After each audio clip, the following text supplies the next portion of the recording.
주아롱쌤 책 읽는 시간입니다. 오늘은 50 나는 재밌게 살기로 했다라는 책입니다. 이서원님께서 지으신 책인데요. 이서원님께서는 대학교에서 학생들을 가르치는 교수로서, 그 다음에 강사로서, 그 다음에 TV 프로그램, 그 다음에 라디오 프로그램 등 여러 가지 방송에 출연하시면서 방송인으로서 활동을 많이 하고 계신 분입니다. 이분이 상담가로서도 활동을 많이 하시면서 거기에서 느끼셨던 것, 이런 것들을 좀 써내신 책인데요.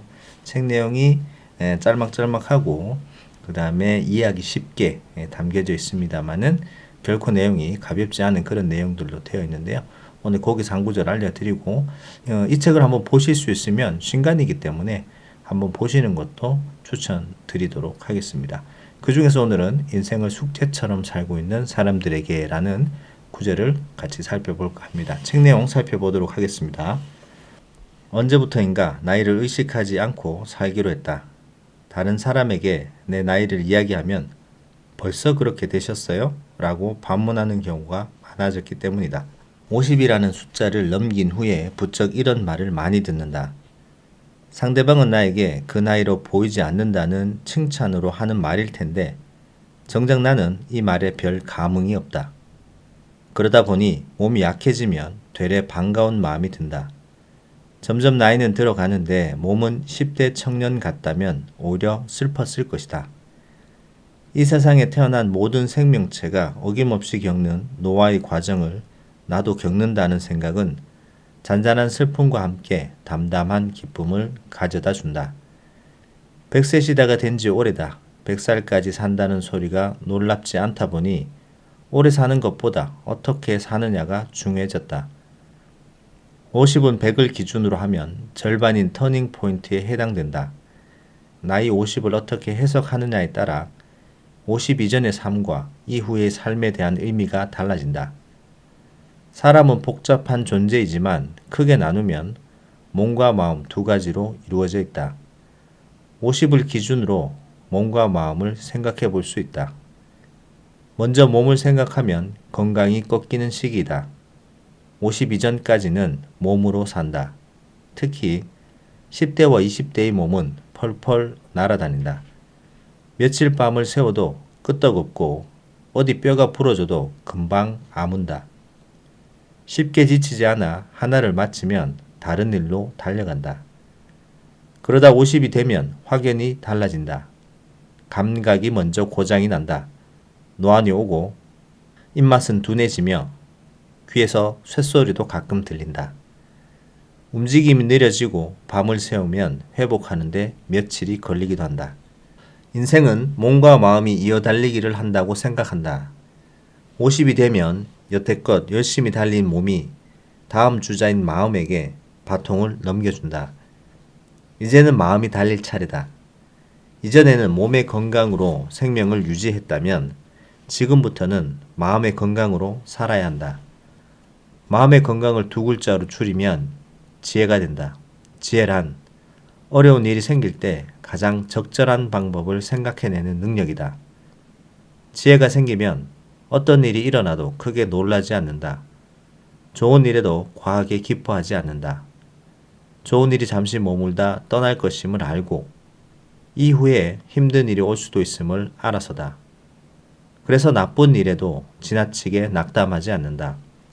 시간이 지나면 어쨌든 해결될 것이고 삶에 필요한 배움 하나를 건진 것이기 때문이다. 지난 세월 몸이 주인이고 마음이 시중을 드는 시간이었다면 이제는 마음이 주인이고 몸이 시중을 드는 시간이다. 몸이 주인이 되는 시기의 중요한 감정은 즐거움이다. 맛있는 걸 먹고 멋진 걸 보고 짜릿한 연애를 하고 익스트림 스포츠에도 도전하면서 몸의 감각으로 느낄 수 있는 즐거움을 만끽하는 시기다. 마음이 주인이 되는 시기의 감정은 잔잔함이다. 특별히 즐거운 것도 괴로운 것도 없이 담담해진다. 50 이전에는 무슨 일이 생겨야 즐겁지만 50 이후에는 무슨 일이 생기지 않아야 편안하다. 행복의 조건이 정반대가 되는 것이다. 연극에서 1막도 재미있지만 훌륭한 연극은 2막이 더 재미있다. 연극 1막에서는 내가 세상을 바꾸려고 노력하지만 호락호락하지 않은 세상의 벽에 부딪혀 절망한다. 그러다 2막에서는 세상이 아니라 나를 바꾸려 노력한다. 욕심을 내려놓으려 하고 세상을 향한 적의의 시선을 따스한 포옹의 시선으로 바꾸려 한다. 빨리 가던 걸음을 천천히 간다. 삶이 온전해지려면 50 이전에는 즐거워야 하고 이후에는 화평해야 한다. 그러니 50이 되니 몸이 무너진다고 슬퍼할 것이 아니라 마음이 꼽히는 것을 기뻐해야 한다. 바통을 건네주고 받는데 성공했다고 축배를 들어야 한다. 몸의 시대는 가고 마음의 시대가 활짝 열린다고 생각하면 또 다른 삶의 무대가 아름답게 펼쳐지기 시작한다. 내가 30년간 스승으로 모시는 이근후 선생님은 노인은 잘못된 말이라고 했다. 엄마 뱃속에서 나온 순간부터 우리는 노인이거든. 뱃속 시절보다 더 나이가 든 셈이지. 이 세상에 늙은 사람이 아닌 사람은 없어. 모든 삶의 순간은 나이가 들어가는 에이징이야. 청년, 중년, 노년은 세상이 구분해서 편의상 붙인 이름일 뿐 본질적으로 20살도 에이징, 60살도 에이징이야. 우리는 날마다 몸은 조금씩 약해지고 그만큼 마음은 성숙해져 가는 존재야. 50 이후에 생긴 좋은 습관 중 하나는 한 번씩 멈춰서서 생각하는 빈도가 늘어난 것이다. 열애전 교수 생활을 하다가 50대 후반에 몸이 불편해진 어른을 제자로 만났다. 그는 대기업 부사장까지 하던 어느 날 뇌경색으로 쓰러졌다. 겨우 의식은 찾았으나 몸을 마음대로 움직이지 못하는 상태가 되고 말았다. 그는 좌절했고 자살까지 생각했다. 그러나 가족을 생각하면 죽을 수 없었다. 어떻게든 살아야 했다. 회사를 그만두고 재활을 시작했다. 반신마비에서 지팡이에 의지해 천천히 걸을 수 있게 되는 과정에서 전에는 없었던 시간이 생겼다. 한 번씩 멈춰서서 주변을 바라보고 생각했다. 길가에 핀 들꽃이 얼마나 아름다운지, 비온 후 땅 위로 나온 지렁이가 살기 위해 얼마나 최선을 다해 기어가는지 눈에 들어왔다. 나만 생각하고 살았던 삶에서 다른 생명과 다른 사람을 생각하는 삶으로 바뀐 것이 기적이었다.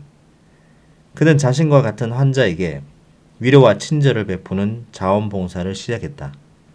좀 더 사람을 잘 돕고 싶다는 마음에 내가 있던 사이버대학교 사회복지학과 학생으로 지원하여 공부했다.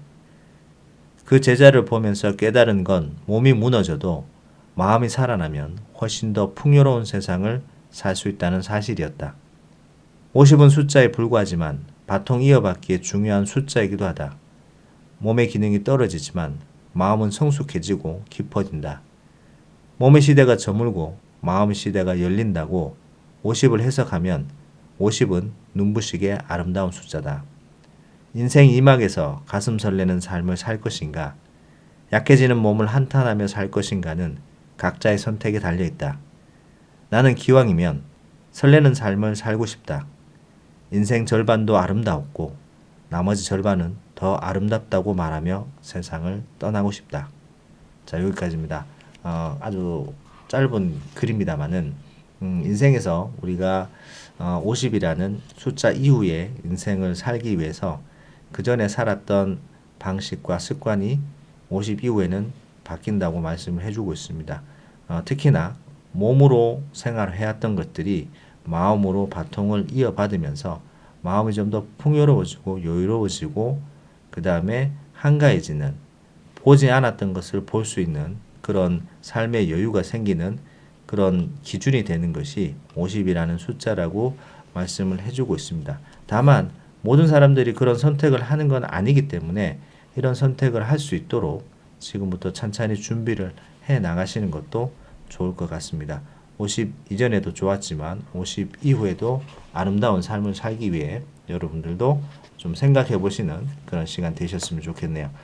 중간중간 좋은 구절 있으면 다시 한번 소개시켜 드리도록 하겠습니다. 신간이기 때문에 여러분들도 꼭 읽어보셨으면 좋겠네요. 자, 오늘은 여기까지 하도록 하겠습니다. 책 내용 도움되셨다면 구독, 좋아요 부탁드립니다. 감사합니다.